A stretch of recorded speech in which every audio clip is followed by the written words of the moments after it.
Hello everyone, welcome to Top 10 Character Moments. Today we're breaking down my list for the top 10 best Ash Ketchum moments. Be sure to tune in every Friday to watch my latest top 10 video. In each video, I will break down my list for a specific character's best moments and why I like them so much.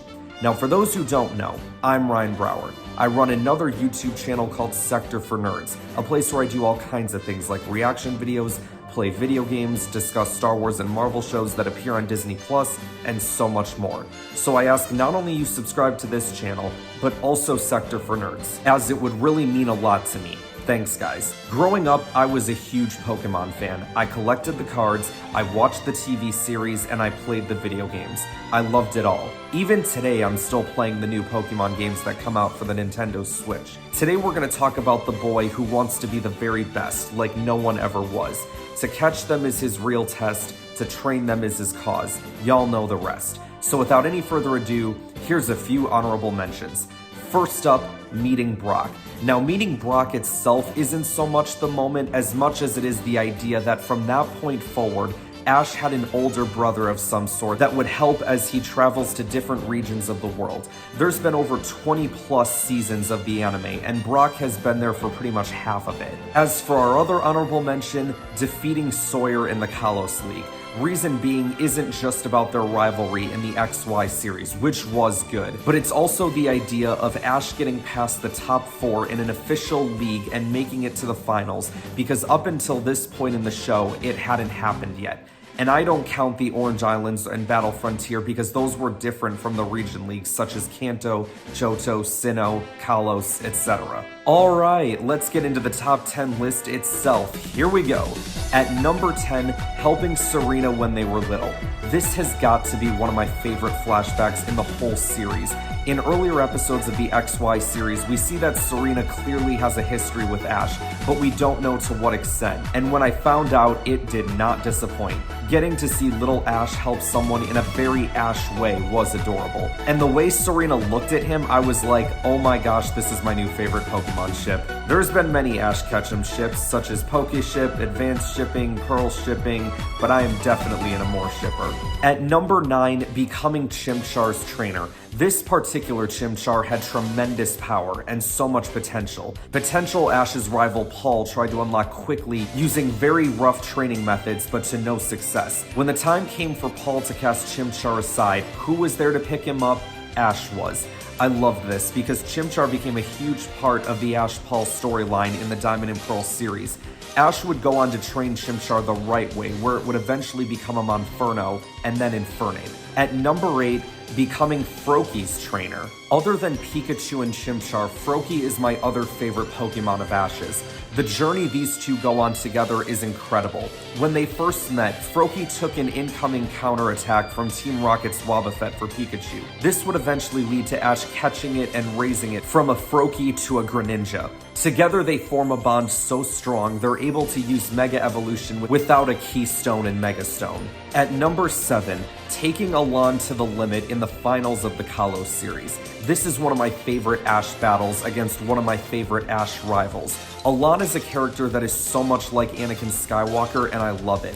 Both of them are desperate to protect the ones they love, and it leads them down a dark path. Though Alain was able to come back quicker than Anakin, but regardless, that's not what we're here to talk about right now. Ash gave Alain everything he had until the end. It came down to Ash's Greninja and Alain's Charizard, both Mega Evolved Pokemon. Ash was one big move away from winning, but Alain caught him first.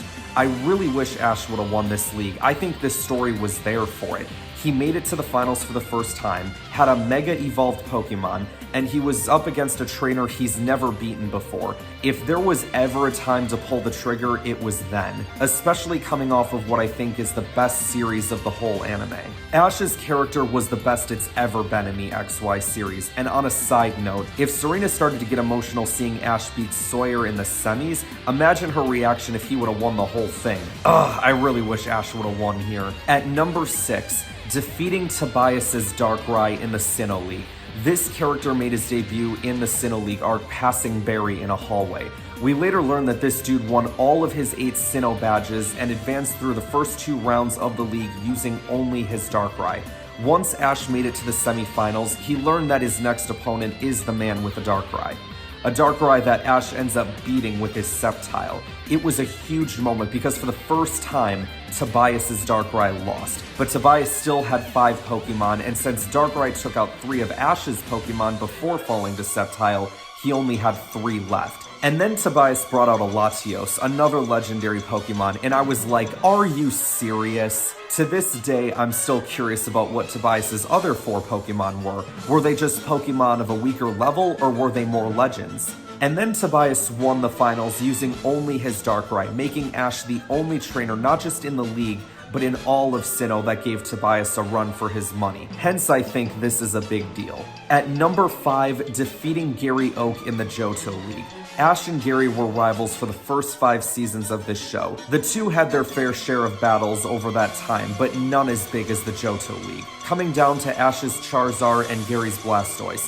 While Gary may have had the type advantage, you can't rule Ash out of it, because in the end, Ash overcame his longtime rival and advanced in the Johto League. Both trainers came so far since that first day they both left Pallet Town. At number 4, defeating Paul in the Sinnoh League. Now I know some people think Ash beating Gary is a bigger moment, and I guess it just comes down to who you ask. For me personally, I was a bigger fan of Sinnoh than I was most of the other series besides Kalos, and I thought the Ash vs. Paul storyline was written so much better than Ash vs. Gary. Not saying that I don't like Ash vs. Gary, I'm just saying I liked Ash vs. Paul better.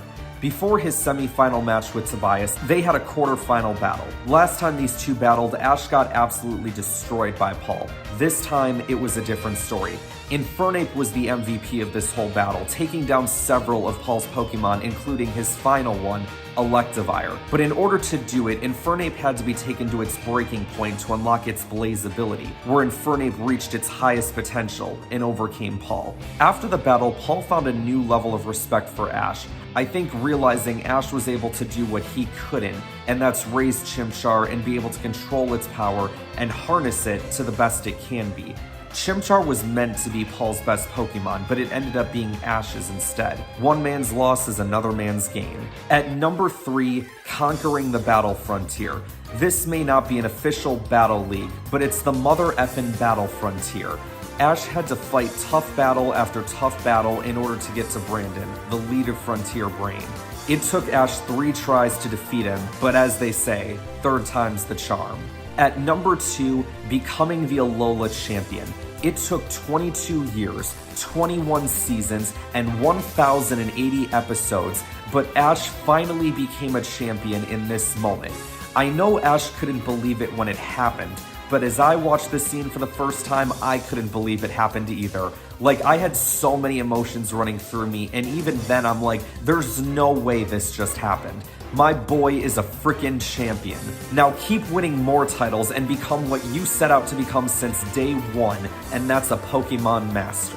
Speaking of day 1, my number 1 Ash Ketchum moment is meeting Pikachu on the first day of his journey. Segue nailed. Meeting Pikachu was the best thing that could have ever happened to Ash Ketchum. The two share such a strong bond that has lasted the entire series that I can't imagine Ash without Pikachu. Like they're bread and butter, pancakes and syrup, biscuits and gravy. You can't have one without the other. They've had their ups and downs, especially in the beginning when Pikachu wanted nothing to do with Ash. But when Ash showed the kind of trainer he was by putting himself in harm's way to save Pikachu, the yellow mouse knew he could trust him. So there you have it, guys. That's my list for the top 10 Ash Ketchum moments. Let me know in the comments below what your favorite Ash moments are and why. Also, tune in every Friday for a new episode of Top 10 Character Moments. Thank you all for watching, like and subscribe, and I'll see you guys next week.